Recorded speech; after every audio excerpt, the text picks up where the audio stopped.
नमस्कार, मी आबा माळकर. आपण पाहतात लक्षवेध. मंडळी, वाहतूकदारांनी आपला संप मागे घेतलेला आहे आणि सगळे ट्रक चालक पुन्हा कामाला लागलेले. हा संप का करण्यात आला, असं आता एक मोठं कोडं या निमित्ताने सगळ्यांना पडलेलं आहे. अर्थात या संपाचं जे कारण देण्यात आलं ते हिट अँड रन विरुद्धचा नवा कायदा हे कारण देण्यात आलं. सगळे वाहतूकदार संपावर गेले. प्रचंड अनागोंदी माजली. देशभरात अनेक नागरिकांना त्याचा त्रास झाला. पेट्रोल पंपावर पेट्रोल डिझेलची कमी भासली. त्यानंतर एपीएमसी मार्केटमध्ये भाजीपाला पोचला नाही. कालचा संपूर्ण दिवस हा गोंधळात आणि अनागोंदीमध्ये गेला. आणि मग असं कळलं की जो कायदा होऊ नये म्हणून हे वाहतूकदार संपावर गेलेले आहेत, तर तो कायदा प्रत्यक्षात अंमलबजावणी त्याची झालेलीच नाही. आहे की नाही गंमत मित्रांनो? कायदा संसदेत करण्यात आला, पण संसदेत कायदा केल्यानंतर त्याची अंमलबजावणी झाली की न झाली हे बघणं महत्वाचं होतं. आणि जर झाली नसेल तर असा कायदा होऊ नये म्हणून सरकारची चर्चा करण्याचा मार्ग मोकळा होता. पण हे सगळं न करता थेट आंदोलनाचं हत्यार उपसण्यात आलं. याचं नेमकं कारण काय आहे मित्रांनो?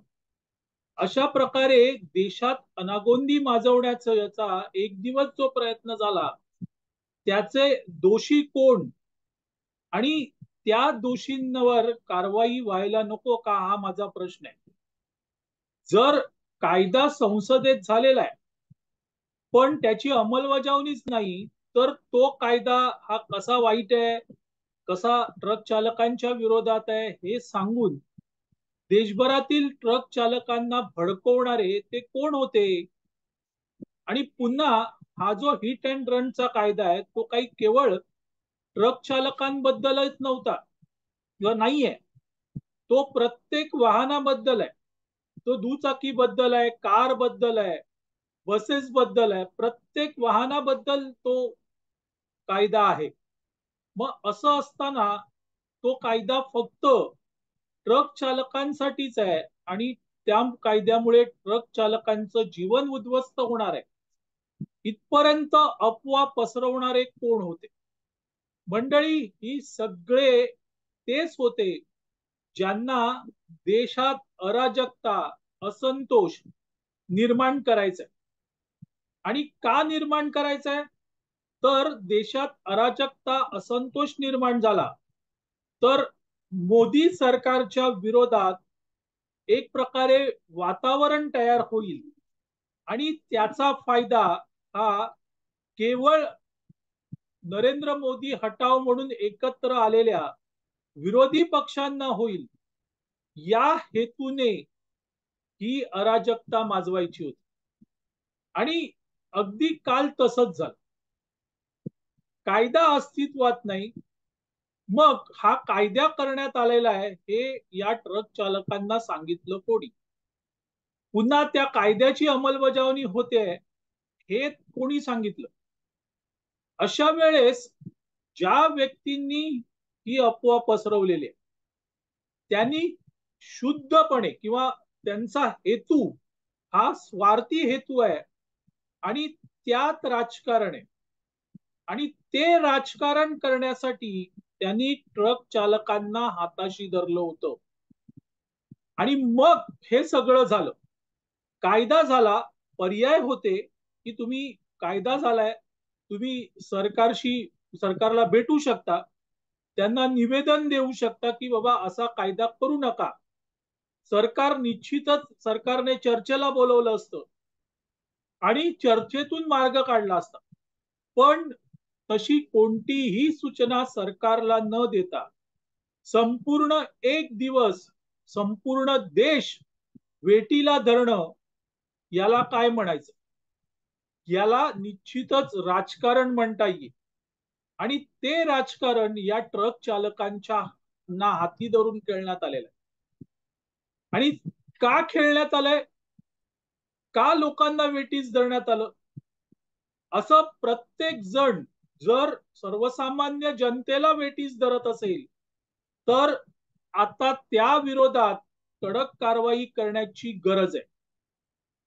जर कायदाच अस्तित्वात नाही म्हणून जर तुम्ही संप मागे घेतलेला असेल किंवा त्याची अंमलबजावणीच नाही म्हणून जर संप मागे घेतलेला असेल तर मग त्या एका दिवसात जे नुकसान झालेलं आहे देशाचं, सर्वसामान्य जनतेचे जे हाल झालेले आहेत ते कोण भरून देणार आणि त्याला जबाबदार कोण? आता या ट्रक चालकांची ही जबाबदारी आहे. त्यांनी पुढे येऊन हे स्पष्ट केलं पाहिजे की त्यांना भडकवलं कोण, त्यांना रस्त्यावर उतरवलं कोणी. आणि अशा वेळेस मित्रांनो, आता 22 तारखेला संपूर्ण देशभरात आनंदाचं वातावरण आहे 22 तारखेच्या निमित्ताने. कारण त्या दिवशी अयोध्येत प्रभू श्रीरामाची प्राणप्रतिष्ठा होणार आहे. त्याचा एक माहोल संपूर्ण देशात तयार होतोय. लोकसभा निवडणुका तोंडावर आलेल्या आहेत. मे महिन्यात लोकसभा निवडणुका होती. अशा वेळेस देशात अराजकता माजवायची, असंतोष माजवायचा, हे जर कट कारस्थान नाही तर काय? आणि ते कट कारस्थानच आहे आणि त्याचा छडा लागला पाहिजे. मित्रांनो, मी काल व्हिडिओ केला की ट्रक चालकांची मुजोरी टेचून काढा. त्यावर अनेकांनी त्या व्हिडिओच्या खालीच प्रतिक्रिया दिल्या की तुम्ही एक बाजू मांडली. काहींनी फोन करून मला सांगितलं की तुम्ही एकच बाजू कशी मांडता. ट्रक चालक हा अपघात व्हावा म्हणून काही ट्रक चालवत नाही आणि अनेक वेळा अपघात झाल्यावर त्या ट्रक चालकाला प्रचंड मारहाण करण्यात येते आणि त्या मारहाणीच्या भीतीमुळे तो पळून जातो.